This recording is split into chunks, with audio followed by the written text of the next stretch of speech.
Help me hit 7,000 subscribers. Support the video with a like and share your thoughts in the comments. I read everyone. Thank you. I never thought I'd feel this invisible in my own marriage. I mean, we'd been married for 7 years, shared 2 kids, and built what everyone else called a perfect life. But lately, I noticed something that gnawed at me every time she walked past me with a glare or a sigh. My wife, Claire, kept pushing me away. At first, it was subtle, her hands brushing past mine, not holding my when we walked. Quick, I'm tired replies when I tried to talk. I convinced myself it was just stress. Maybe work, maybe the kids, maybe she was exhausted. I'm Lucas, 36, and I used to think I was attentive, loving, a good partner. I cooked, helped with homework, and even tried to plan small surprises to keep the spark alive. But her distance felt deliberate, as though every effort I made only reminded her of my presence. Every touch I attempted, every joke, every glance, rejected. It was during the invitation to our friend's annual gala that I realized just how deep this had gone. A big event, all our friends, laughing, dancing, and celebrating life. She asked me to dance with her. I felt a pang of hope. Maybe tonight, I could break through the wall she had built around herself. As the music began, I held out my hand. Claire looked at me, eyes narrowed, lips pursed, and then gave a faint, almost imperceptible shake of her head. The rejection didn't sting the first time, but as she excused herself to mingle with her friends, leaving me standing by the edge of the dance floor, the weight of loneliness hit me like a brick. The laughter, the music, the swirling lights, all of it blurred into a haze around me. I realized then, perhaps the harshest truth. She wasn't just avoiding dancing. She was avoiding me. I watched as couples twirled around the floor, and a tight knot formed in my chest. I wanted to confront her, plead for an explanation, or beg for a connection. But I didn't. Instead, I walked away from the dance floor entirely. The rest of the night became a study in contrasts. Claire laughed easily with her friends, smiling as if she hadn't ignored me for weeks. I wandered around, holding a glass of champagne, talking to people I barely knew, trying to mask the hurt behind a polite smile. In the corner, I noticed a little girl with a pink dress twirling by herself, her laughter echoing with pure joy. It reminded me of how simple happiness could feel, and for a brief moment, I envied her innocence. Then I noticed our mutual friend, Jamie, who had known both of us since college, glancing at me with concern. "Lucas, are you okay?" she asked softly. I shrugged, but there was no hiding the tension, the ache. I wanted to tell her everything, but instead, I smiled weakly and said, "I'm fine. If you're enjoying this story, give it a like and help others feel this story too." Later, I found myself sitting alone outside, where the night air was cool and the noise of the event softened into a distant hum. I pulled out my phone, scrolling aimlessly, when a thought struck me.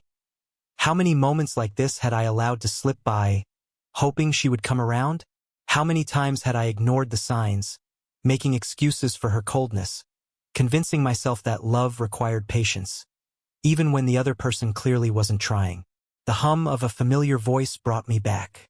It was my friend Mason, leaning against the wall with a sympathetic smile. "I saw the whole dance thing," he said. "You didn't make a scene and you didn't chase her. That says something about you, man. Respect yourself first." I nodded, the words settling in more than I expected. Mason was right. For years, I had tried to patch the cracks, hoping my effort would be enough. But love isn't about effort if the other side refuses to meet you halfway. Inside, I could see Claire laughing with someone else, twirling her partner effortlessly. The sight hurt, yes, but it also brought clarity. I realized that my dignity, my peace, mattered more than pretending everything was okay for appearances. I stood up and walked back inside, not toward her, but toward the bar. I ordered a drink, then another, letting the warmth of it seep into my hands, steadying me. I started conversations with people I barely knew, but each word I spoke felt lighter than the last. By the time the band changed songs, I felt a small flicker of control return to me. Share your thoughts in the comments. Have you ever felt pushed away like this? I'd love to hear your experiences. When the night ended, I didn't wait for Claire. I left quietly, stepping into the cool night, alone but strangely relieved. It wasn't revenge, nor was it anger. It was acknowledgement of reality, a silent declaration that I wouldn't force a connection that wasn't there anymore.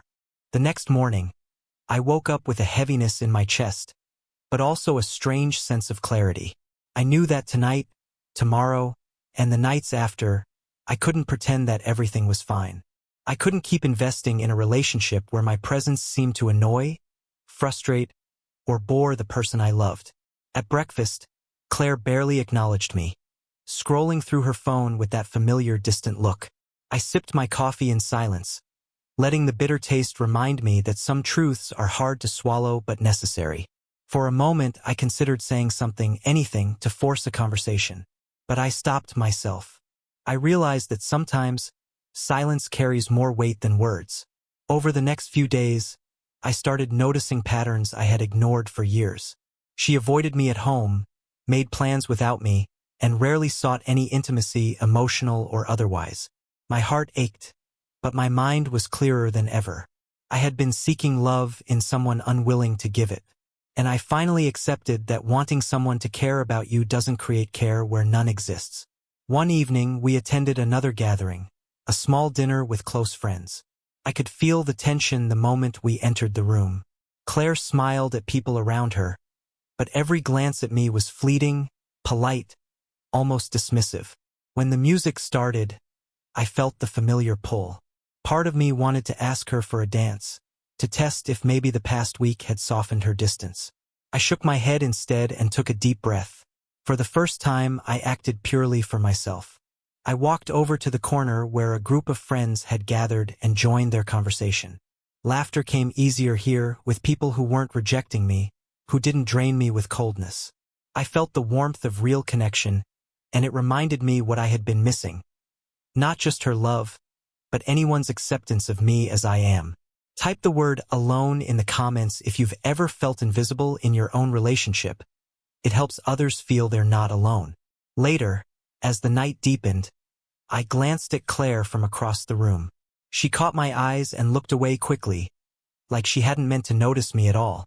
And in that small, fleeting moment, something inside me shifted. I didn't feel anger, jealousy, or frustration. I felt liberation. For years, I had been bound by expectation, by hope that she would suddenly recognize my efforts. But I realized that real freedom comes from accepting reality, even if it hurts. That night, walking home, I thought about all the dances I would never share with her, all the moments of closeness I had hoped for, and all the times I had convinced myself that love required suffering. And yet, I felt a strange peace. I hadn't lost myself in the process.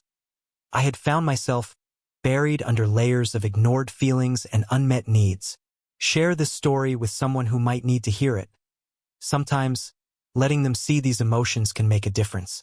The following week, I noticed subtle changes in myself. I laughed more freely, even in small moments with our kids. I started reconnecting with friends I had neglected. I didn't seek Claire's attention. Instead, I focused on what made me whole.